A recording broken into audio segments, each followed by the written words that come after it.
Good evening, everyone. I have decided to make a bit of a vlog to try and survive my quarantine.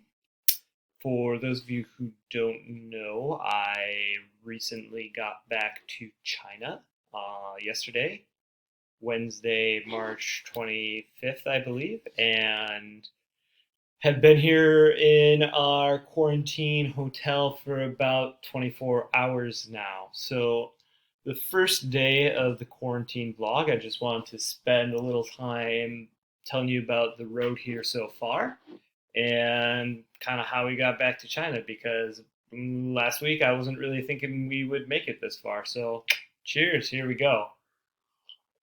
So, I suppose about a week and a half ago is when all of this started.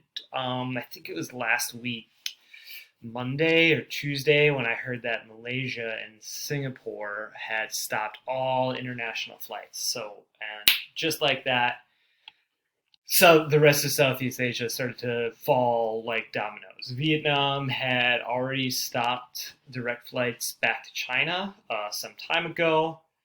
So at that point, a week and a half ago, we were looking at other Southeast Asian countries we could fly back through. So our options were really Thailand, Laos, or Cambodia. And at the time, Thailand was on China's naughty list. And the rumor was that if you were going to transit through any of the countries that China deemed to have like a major outbreak, you could be put in 14-day home quarantine with the possibility of that 14 days being in a government facility. So really our options were Cambodia or Laos, and our plan was basically to go to Laos for 2 weeks and then come back to China around the first weekend of April. And so our friends James and Lydia were going to do that same thing. And I think it was last Tuesday, by last Tuesday, I mean last Tuesday, that they were going to fly to Vientiane or maybe Luang Prabang. Anyway, the next morning, Wednesday morning, I looked on the internet and saw on a Laos newspaper that Laos had decided it was going to stop issuing visas. And as a social studies teacher, my first reaction was to go check other news sources to see if they also had those same information, because if there's anything I've learned from this whole quarantine, it's double check your sources, because there's a lot of information out there and not a lot of people actually know any answers. So I took a look, and as it turns out, Laos doesn't really have a lot of news sources. I think there was one other newspaper, and they didn't have the story up, and so I really wasn't sure what was going on. I shared it with our friends Lydia and James, but they had already flown to Hanoi to get their connecting flight, and eventually, about an hour later, the Laos newspaper had the same story, and so it was, I think that confirmed it. And so Lydia and James decided not to fly to uh, Laos at all and just decided to hunker down in Hanoi for a day and figure things out. So that was last Wednesday. So with Laos closing their borders, I think also on Wednesday, Vietnam Airlines announced that they were going to suspend international flights, all of them. And so we kind of said to ourselves, well, I think it's probably time to get out of Vietnam.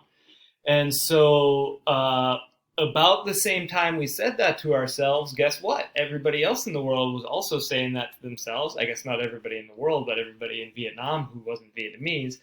And we started looking at flights, and my goodness, they were expensive to get out. So we decided that we were going to wait until Sunday, I think. No, I think maybe, yeah, Sunday to, no, Monday. We're going to wait for Monday to fly to Phnom Penh in Cambodia, and then we get a flight out the next morning back to Guangzhou on Tuesday morning.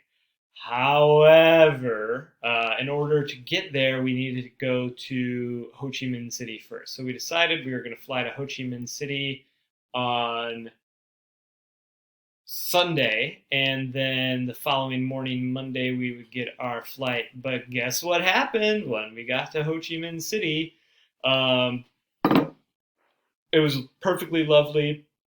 Actually, our flight was canceled to go to Ho Chi Minh City, and so we had to book another flight, but wasn't too bad. Got there around noon and um, spent the afternoon at the hotel. It was great. It was lovely. Had some delicious Thai food, and the next morning we were getting ready to go to the airport. This is Monday, and our friends Lydia and James were already at the airport. So they sent us a picture, and oh my goodness, all of the international flights looking like were canceled, and shit hit the fan. Talk about a freak out.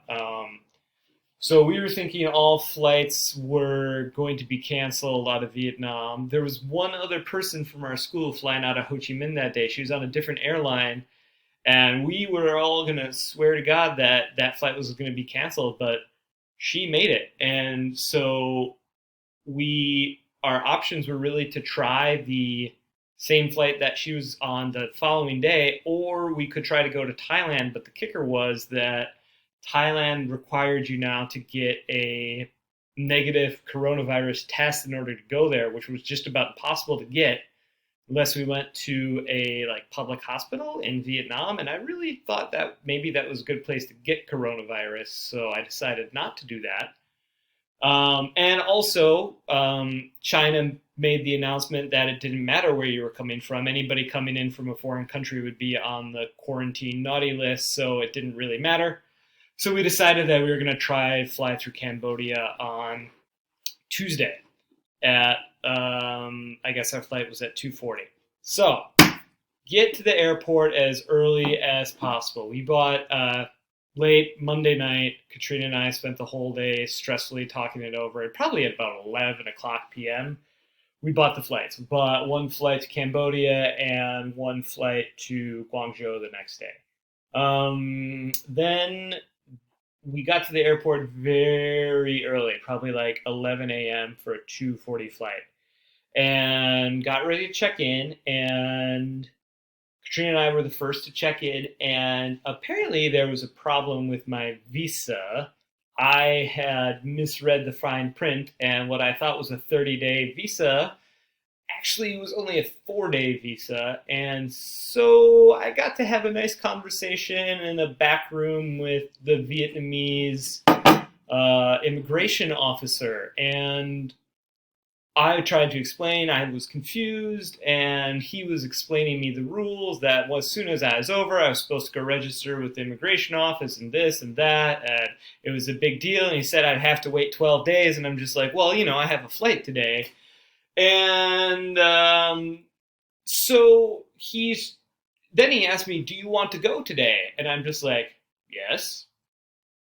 And he said, $2 million, which is about 80 US dollars. So, of course, I paid the official, and he gave me a little special stamp, and that was it. So, I guess I bribed an official, but I'm not really sure. I think maybe a better word was that it was extortion, but I checked, and technically it's supposed to be a $22 fine every day that you stay in Vietnam past your visa, and it was the 23rd, so it was like 23 days, and I paid $80, so like I didn't pay the fine, so I'm not sure what happened. Anyway, we get back to the line, and now Katrina's passport has a problem. Well, if you didn't know, Katrina has an emergency passport because her other passport was so full that we had to get a special, like, temporary passport for our recent travels. Unfortunately, she's gotten so many stamps over the past couple of weeks because we haven't been back to China to get her new passport that her emergency passport's almost full. So the airline had to call ahead to Cambodia to make sure they would let us in, and they had to go ahead and call China to make sure that just enough space would be all right.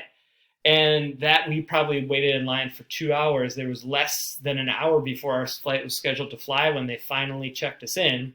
Then I had to go back to the guy to get through the immigration line and fill out some more paperwork. They made me sign some stuff in Vietnamese, probably saying that I broke the law, and took me through immigration. And we got to our flight maybe 10 minutes after it started boarding, and they let us on, so we made it. We made it on that flight, and it was, I think, the shortest flight I've ever been on. It was maybe 24, 25 minutes, but my God, we made it out of Vietnam. So, got to Cambodia, Phnom Penh, and the got through the immigration visa line just fine. They actually gave us our visas, three of us our visas. There were six of us total, and so the three of us had our visas, and three more were still waiting to pay. And they came and took the visas back from the people that they had already given it to, and were just like, "Oh boy, here we go." But we got them just the same, and started to go through the immigration line, and obviously we're questioned where we've been the past several days. Technically, Cambodia has also shut down visas to anybody traveling from the United States. The American government said American citizens have been refused, but since we hadn't been there, they let us through. But I had to show them all of my like airport tickets and that kind of stuff for the last several days. But on the way through, they said, "Katrina, USA, go home," and that was rough. I wasn't necessarily expecting that, and I'm sure people felt that way about Chinese people when the virus first started breaking out. But I just want to let people know that being kind makes a big difference, and no matter who people are, I think you should try to be kind to them, even if you're scared.